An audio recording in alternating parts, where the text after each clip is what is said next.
Hi friend புள்ளி இன்னைக்கு பாருங்க எனக்கு காலையிலே நம்ம என்னைக்கு எங்கே வந்திருக்கோம் அப்படின்னா கிரவுண்டுக்கு தான். சும்மா நைட்டுலாம் நம்ம விளையாடினோன்னா இவங்க நைட்லமா விளையாட போயிடறோம் நினைக்காதீங்க. எவ்வளோ கஷ்டம் இருக்குன்னு பாருங்க. காலையிலே வந்துங்க பாருங்க கடப்பாராய்ச்சி அங்கே கேரேஜை பாருங்க அங்கே பாருங்க போட்டு குத்துன்னு குத்தி மண்ணெல்லாம் உடச்சி என்னன்னா அந்த நம்ம பவுலிங் பிளேஸில் வரோமா ஃபுல்லாக காலை நம்ம ஃபுல் கோல்ஸ் கொடுத்து ஊனி காலில் கொஞ்சம் பள்ளமாயிடும். இதை வந்து சேம்படுத்தணும். நம்ம மண் எட்டு வந்துருக்கோம் பாருங்க.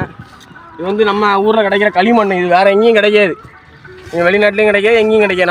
நம்ம காட்டில் கிடக்கிற களிமண் இதை தூக்கி போட்டு கொஞ்சம் சேம்படுத்தணும் முடியும். இதான் அன்றைக்கி வேலை. அவங்களே பாருங்கள். இப்போ வந்து நம்ம இதெல்லாம் குத்திட்டு இந்த மண் இதெல்லாம் அள்ளிட்டு நம்ம ஊரில் கிடைக்கிற களிமண்ணை தூக்கி போட்டு ஒரு இது மாதிரி செட் பண்ண போகிறோம். இவெல்லாம் வாழ்க்கையில் கம்பியே பிடிச்சிருக்கான். ஏய் கையை காட்டு. அவன் கையை பாருங்கள். அவன் வாழ்க்கையே கம்பியை பிடிச்சிருக்க மாட்டான். அவன் கையெல்லாம் பிஞ்சு அவன் சாப்பாடு முறையை கேட்டால் நீங்கள் ஷாக்காயிருங்க. காய்கறி பொரியல் 2 முட்டை வச்சு வலுவாக சாப்பிடுவான். இன்றைக்கி என்னன்னா காலையிலே வந்து கிரிக்கெட்டுக்காக உயிரை கொடுக்காங்க பாருங்க. நம்ம கடப்பாராய்ச்சி குத்தி தோண்டி ஜல்லியை போட்டிருக்கோம் பாருங்கள். இந்த ஜல்லிலாம் கிடைக்காது.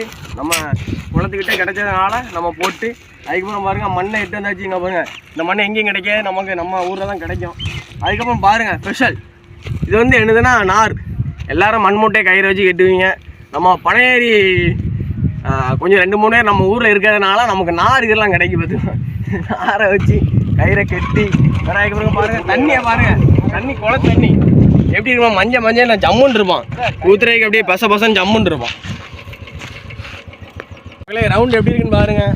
ஃபினிஷிங்கை பாருங்கள் எப்படி இருக்கு. மாதிரி சல்லியை போட்டிருக்கோம், அப்புறம் களிமண்ணை போட்டிருக்கோம், அப்புறம் சாதா மண்ணை போட்டிருக்கோம். தண்ணியை குளத்தண்ணியை ஊற்றி இறுக்கி எண்ணி எடுத்து ஒன்றே எடுக்க எப்படி ஆகிருக்கோன்னு பாருங்கள். நம்ம வந்து நம்ம வீடியோ பார்க்குற நம்ம நண்பர்கள் வந்து நம்ம சூசை பண்ணி அப்புறம் விளையாட கிரவுண்டுக்கு நம்ம வந்தீங்கன்னா தரமாக இருக்கும். பவுலிங் வந்து தரமாக இருக்கும். எதுவுமே பயப்படாண்டா.